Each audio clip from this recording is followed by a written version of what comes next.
ऐतिहासिक निर्णय, यह ऐतिहासिक बैठक है और प्रधानमंत्री के तौर पर चुना गया है, एनडीए संसदीय दल का नेता चुना गया है प्रधानमंत्री नरेंद्र मोदी को। तो एक बार फिर से तीसरी बार लगातार देश की बागडोर संभालने जा रहे हैं नरेंद्र मोदी और ये ऐतिहासिक पल है जब सभी दलों ने सर्वसम्मति से, एनडीए से जुड़े सभी घटक दलों ने सर्वसम्मति से नरेंद्र मोदी को अपना नेता चुना है। और इस तरह से जवाहरलाल नेहरू के बाद अब प्रधानमंत्री नरेंद्र मोदी इकलौते ऐसे व्यक्ति होंगे जो लगातार तीसरी बार प्रधानमंत्री के पद पर आसीन होंगे। हमारे संवाददाता शैलेंद्र मिश्रा इस पूरी खबर पर बातचीत करने के लिए हमारे साथ मौजूद हैं। शैलेंद्र, कितना बड़ा ऐतिहासिक पल है और किस तरह से देखते हैं इस एनडीए की बैठक को? तमाम जो आशंकाएं थी वो खारिज हुई हैं, तमाम जो संभावनाएं इंडी गठबंधन के लोग तलाश रहे थे उनको धता बताया है आज न सिर्फ एनडीए गठबंधन के तमाम नेताओं ने बल्कि प्रधानमंत्री ने स्वयं। प्रधानमंत्री नरेंद्र मोदी ने एनडीए संसदीय दल का नेता चुने जाने के बाद कई महत्वपूर्ण बातें कही और उन्होंने कहा कि एनडीए की महाविजय है और एनडीए का जो एक इतिहास रहा है। ఢిల్లీలోని పార్లమెంట్ సెంట్రల్ హాల్లో జరిగిన ఎన్డీఏ పార్లమెంటరీ పక్ష సమావేశాన్ని లైవ్ ద్వారా ఇప్పటివరకు చూసాం.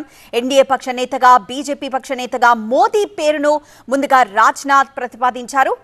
మోదీ పేరును రాజ్నాథ్ ప్రతిపాదించగానే అమిత్ షా, నితిన్ గడ్కరీ బలపరిచారు. మూడోసారి ఎన్డీఏ పక్ష నేతగా మోదీ ఎన్నికయ్యారు.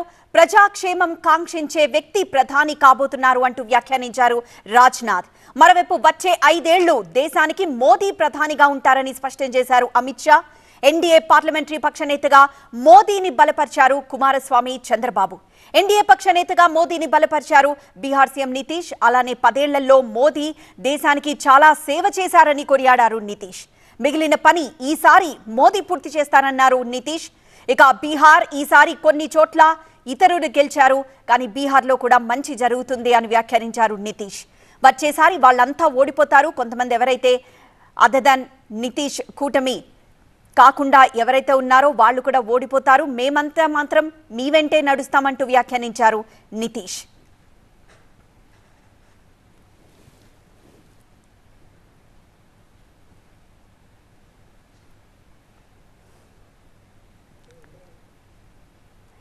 మరోవైపు ఇదే సమావేశంలో చంద్రబాబు కూడా మాట్లాడారు. ఎన్డీఏ పార్టీలో అందరికీ అభినందనలు తెలియజేశారు. ప్రధాని మోదీ 3 నెలలు రాత్రింబవళ్లు నిర్విరామంగా కష్టపడ్డారని, ఎన్నికల ప్రచారంలో పాల్గొన్నారని అన్నారు చంద్రబాబు. మోదీ, అమిత్ షా, రాజ్నాథ్, గడ్కరీ వంటి నేతలు ఆంధ్రప్రదేశ్కు ఒక భరోసా ఇచ్చారని, దేశ చరిత్రలో ఈ ప్రస్తుతం దేశం కీలకమైన ఘట్టంలో ఉందనన్నారు చంద్రబాబు. తాను చాలా మంది నాయకుల్ని చూశాను, కానీ మోదీ లాంటి గట్టి నాయకుడిని ఇంతవరకు చూడలేదన్నారు. మోదీ అంతర్జాతీయంగా దేశానికి ప్రతిష్టను తీసుకొచ్చారన్నారు. ప్రపంచంలో 5వ అతిపెద్ద ఆర్థిక వ్యవస్థకు మోదీ నాయకత్వం వహిస్తున్నారన్నారు. మోదీ నేతృత్వంలో భారత్ 1 లేదా 2వ అగ్రదేశంగా ఎదుగుతుందని భావించారు చంద్రబాబు. ఏమి సాధించాలన్నా ఒక విజన్ కావాలి, మోదీ ఒక విజన్ ఉన్న నాయకుడు అంటూ కొనియాడారు.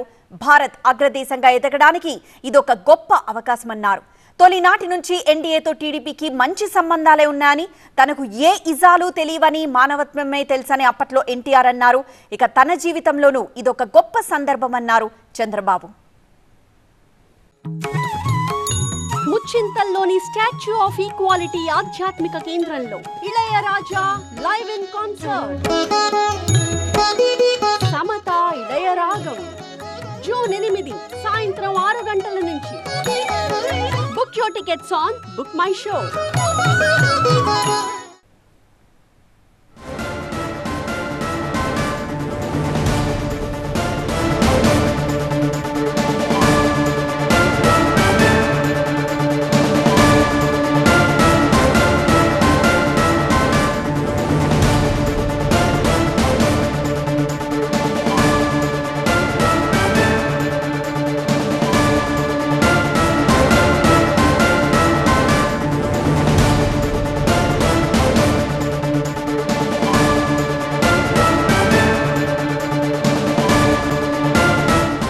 రైట్, ఎన్డీఏ పార్లమెంటరీ పక్ష సమావేశం ముగిసింది. ఎన్డీఏ పక్ష నేతగా, బీజేపీ పక్ష నేతగా మోదీని ఏకగ్రీవంగా ఎన్నుకున్నారు.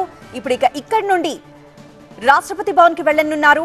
తమకి సరైన బలం ఉండడంతో ప్రభుత్వం ఏర్పాటుకి ఆహ్వానించాలంటూ రాష్ట్రపతిని కోరనున్నారు ఎన్డీఏ నేతలతో పాటు మోదీ కూడా రాష్ట్రపతి భవన్ కు వెళ్లనున్నారు. అక్కడ ప్రత్యేకంగా రాష్ట్రపతితో కూడా భేటీ కానున్నారు.